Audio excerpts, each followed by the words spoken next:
आपको जज्बा लाना होगा कि मुझे ये करना है तो करना है। किसकी हिम्मत नहीं जो आपको रोक दे केमिस्ट्री सीखने से। मैं अभी आपसे कह रहा केमिस्ट्री में आप सबसे आगे होंगे, लोग भी चौंक जाएंगे कि आपने कहाँ से केमिस्ट्री सीख ली। हेलो एवरीवन, क्या आपने केमिस्ट्री में केमिकल फॉर्मूले के बारे में सुना है पहले? नहीं सुना? तो आज हम इसके बारे में पूरी डिस्कस करने वाले हैं इस वीडियो में। अगर आपको सीखना है केमिकल फॉर्मूला कैसे बनाते हैं, कैसे हम इनके एलिमेंट्स के नेम लिखेंगे, फिर कैसे केमिकल फॉर्मूला बनाएंगे, ये सारी चीज़ें आपको इस वीडियो में बताई जा रही है। आज से पहले आपको इससे अच्छी वीडियो कभी नहीं मिली होगी, हम गारंटी लेते हैं। हम सिखा रहे हैं डिटेल में, घर में आपने सबने नमक देखा है, उसका फॉर्मूला होता है सोडियम क्लोराइड। लेकिन मुझे इसका फॉर्मूला कैसे पता लगेगा? आप सभी ने देखा है मार्बल, संगमरमर जिससे कि ताजमहल बना है, उसका फॉर्मूला कैसे बनेगा? ये आपको नहीं आता है। कैसे बनाएंगे फॉर्मूला?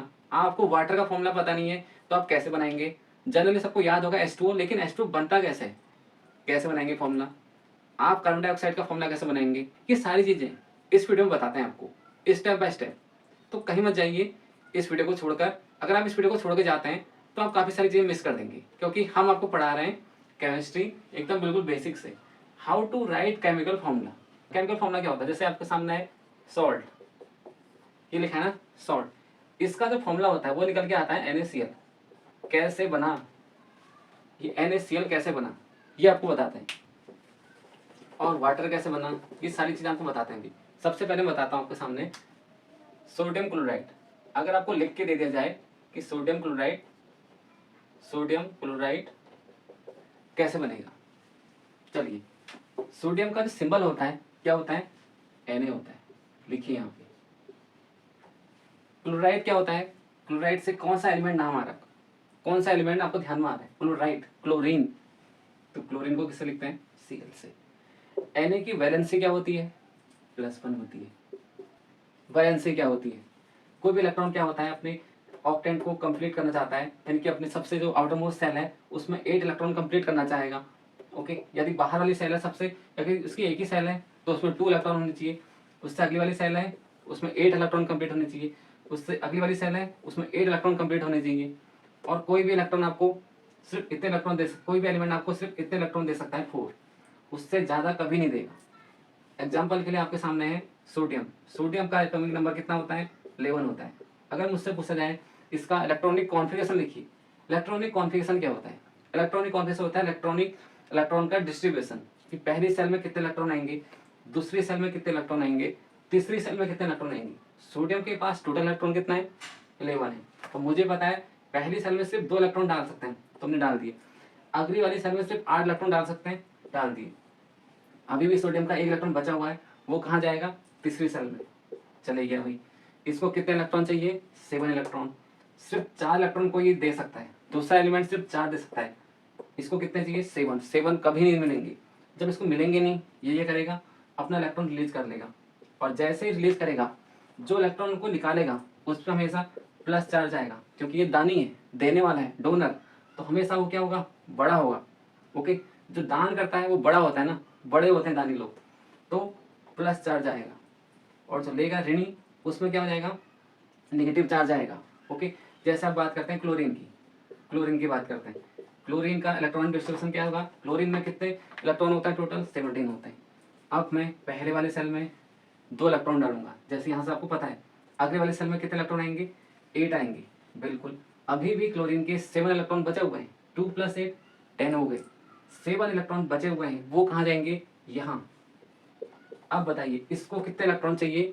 8 इलेक्ट्रॉन कंप्लीट करने के लिए सिर्फ 1 इलेक्ट्रॉन। 1 इलेक्ट्रॉन कोई भी एलिमेंट्स इसको आसानी से दे देगा, वो सोडियम ही दे देगा। सोडियम क्या करेगा? इसको 1 इलेक्ट्रॉन दे देगा। ठीक है, तो सोडियम क्या करेगा? 1 इलेक्ट्रॉन दे देगा, तो सोडियम के बाहर कितने हो जाएंगे? 2 8, क्योंकि 1 इलेक्ट्रॉन ये निकल चुका है। और क्लोरीन के पास क्या हो जाएंगे? अब 2 8 8 हो जाएंगे, क्योंकि 7 के बाद 1 इलेक्ट्रॉन इसने ये ले लिया। इसीलिए NaCl बनता है, क्योंकि 1 इलेक्ट्रॉन उसको चाहिए। और 1 इलेक्ट्रॉन कौन दे देगा? सोडियम उसको दे देगा क्लोरीन को। ठीक है, तो क्लोरीन की वैलेंसी हो गई -1, क्योंकि क्लोरीन ने 1 इलेक्ट्रॉन एक्सेप्ट कर रखा है और सोडियम ने 1 इलेक्ट्रॉन दिया है, तो उसके ऊपर आएगा प्लस चार्ज। उसके बाद क्या करना है? क्रॉस में मल्टीप्लाई करनी होती है। Na के आगे 1 नंबर लिखा हुआ है, यहाँ पे सिर्फ नंबर लिखे जाएंगे आगे से। Na के आगे 1 नंबर लिखा है और Cl के आगे 1 नंबर लिखा है। मुझे आप बताइए कि Na यहाँ पर कितने हैं? 1 है। और Cl यहाँ पे कितने हैं? 1 है। तो यहाँ पर 1 1 लिखने की क्या जरूरत है?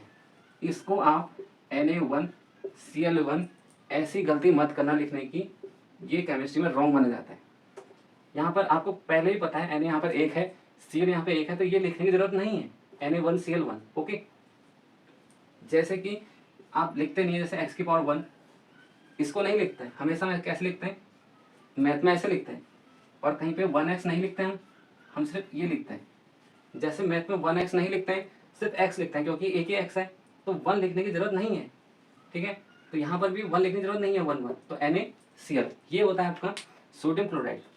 वीडियो लंबी होगी लेकिन हमें इससे कोई प्रॉब्लम नहीं है, हमें मेन मकसद है समझाना। ओके, चाहे कितना भी टाइम लगे, हम आपके माइंड में ये चीज़ बैठा के रहेंगे। केमिकल फॉर्मूला क्या होता है, वैलेंसी कैसे निकालें, NaCl का तो आप अच्छी तरह समझ चुके हैं, लेकिन कुछ कुछ एलिमेंट क्या होते हैं टफ हो सकते हैं, उसको बताते हैं। अब बात कर लेते हैं कैल्शियम क्लोराइड की। किसकी? Calcium chloride. यहाँ पे लिखते हैं calcium chloride, right. Calcium, calcium का सिंबल क्या होता है? Ca। कैल्शियम का सिंबल क्या होता है? Ca होता है, और क्लोराइड का क्या होता है? क्लोरीन से मिलकर बनता है Cl। ठीक है, देखिए Ca और Cl, Ca क्या हो जाएगा, इसकी वैलेंसी क्या हो सकती है? मुझे Ca की वैलेंसी नहीं पता, तो मैं ये करूँगा, Ca मुझे पता है, Ca का एटॉमिक नंबर क्या होता है? 20 होता है। 1 से लेकर 20 तक कम से कम ये याद कर लीजिए। पहला नंबर हाइड्रोजन आता है, दूसरे पे हीलियम आता है, लिथियम आता है। कोई प्रॉब्लम नहीं होगी आपको केमिस्ट्री में, अगर 1 से लेकर 20 तक कर लेंगे याद, तो कैल्शियम 20 नंबर पर आता है। अब देखिए, ये याद रखिए, 2 8 8 वाला फॉर्मूला लिखिए, 2 8 8। पहले वाले सेल में सिर्फ 2 इलेक्ट्रॉन आ सकते हैं, रख दिए मैंने। दूसरे वाले सेल में 8 इलेक्ट्रॉन आ सकते हैं, तीसरे वाले सेल में 8 आ जाएंगे, क्योंकि यहाँ पर 20 है अभी। 2 8 8 कितने हो गए? 18। अभी भी 2 इलेक्ट्रॉन बचे हुए हैं, वो कहाँ जाएंगे? अब अगले वाले सेल में जाएंगे। तो इसके पास कितने इलेक्ट्रॉन है? 2। कितने इलेक्ट्रॉन चाहिए? 6 इलेक्ट्रॉन कोई नहीं देगा, सिर्फ ज़्यादा से ज़्यादा आपको 4 मिल सकते हैं, ना कि 6। तो यहाँ पर आपको ये 2 इलेक्ट्रॉन क्या करने पड़ेंगे? बाहर निकालने पड़ेंगे। 2 इलेक्ट्रॉन निकालने पड़ेंगे बाहर। 2 इलेक्ट्रॉन निकाल दिए हैं बाहर, और क्लोरीन क्या हो जाएगा? -1। क्लोरीन क्या हो जाएगा? -1। अब क्या होगा आपका? क्लोरीन का अभी मैंने आपको डिटेल में बताया था, -1 होती है क्लोरीन की, याद रखिए। इतना तो याद रखिए, Na की +1 होती है, Cl की -1। अब देखिए Ca का क्या हो जाएगा? Ca क्या आएगा? 1, और 1 को कभी भी लिखना नहीं है। Cl के आगे आ जाएगा 2, आ गया। CaCl2 कैल्शियम क्लोराइड का ये हो चुका है। अब बात करते हैं, इससे वाटर की बात कर लेते हैं। वाटर किससे मिलके बनता है आपका? हाइड्रोजन और ऑक्सीजन से मिलके बनता है। हाइड्रोजन एंड ऑक्सीजन, ऑक्सीजन से मिलके बनता है। हाइड्रोजन का सिंबल क्या होता है? H होता है। ऑक्सीजन का सिंबल क्या होता है? O होता है। हाइड्रोजन की वैलेंसी कितनी होगी? हाइड्रोजन की वैलेंसी होगी +1। ऑक्सीजन की कितनी होगी? ऑक्सीजन कौन सा नंबर पर आता है बताइए? ऑक्सीजन आपका आता है 8 नंबर पे। पहले वाले सेल में इलेक्ट्रॉन 2 के बाद 8 में से 2 घटा दो, कितने बचे? 6। इसको तो 2 इलेक्ट्रॉन आसानी से मिल सकते हैं, 4 दे सकते हैं ज़्यादा से ज़्यादा, तो 2 तो कोई भी दे देगा। तो अगर कोई इलेक्ट्रॉन देगा इसे, ये एक्सेप्ट करेगा, तो इस पर आएगा माइनस चार्ज। H के आगे 2 लिखेंगे, O के आगे 1 आपको लिखना नहीं है, ऑलरेडी 1 है। तो इसीलिए वाटर का फॉर्मूला H2O निकल के आता है। हमारे पास कई सारे फॉर्मूले हैं जिसको आप सीख सकते हैं। अभी तो पूरी केमिस्ट्री में इतने सारे केमिकल फॉर्मूले हैं, इतने बताएंगे कुछ ज़्यादा वीडियो लंबी हो जाएगी। ओके, तो फिलहाल अभी आपको इतने समझ में आ चुके हैं। अगर आपको वीडियो पसंद आती है, ज़्यादा लोग इस वीडियो को देखना चाहते हैं, और इसमें ज़्यादा लोग कमेंट करते हैं कि हमें पूरा केमिकल फॉर्मूला जितने भी हैं उन सबको बताइए आप, चाहे कैल्शियम कार्बोनेट है, CO3, नाइट्रेट, टफ वाले बताइए, तो हम वीडियो आपके लिए जरूर लेके आएंगे। बस आपके मन में इच्छा होनी चाहिए पढ़ने की, हम तो तैयार हैं, हम तो तैयार हैं आपके लिए मेहनत करने के लिए। बस आपको जज्बा लाना होगा कि मुझे ये करना है तो करना है, उसी लिए आप ये सीख भी सकते हैं। अब मन में जुनून हो, मन में ठान लेंगे मुझे केमिस्ट्री सीखनी है, तो हर कोई सीख सकता है। किसकी हिम्मत नहीं जो आपको रोक दे केमिस्ट्री सीखने से। मैं अभी आपसे कह रहा हूँ, केमिस्ट्री में आप सबसे आगे होंगे, लोग भी चौंक जाएंगे कि आपने कहाँ से केमिस्ट्री सीख ली इतनी। मिलते हैं नेक्स्ट वीडियो में। Thank you so much.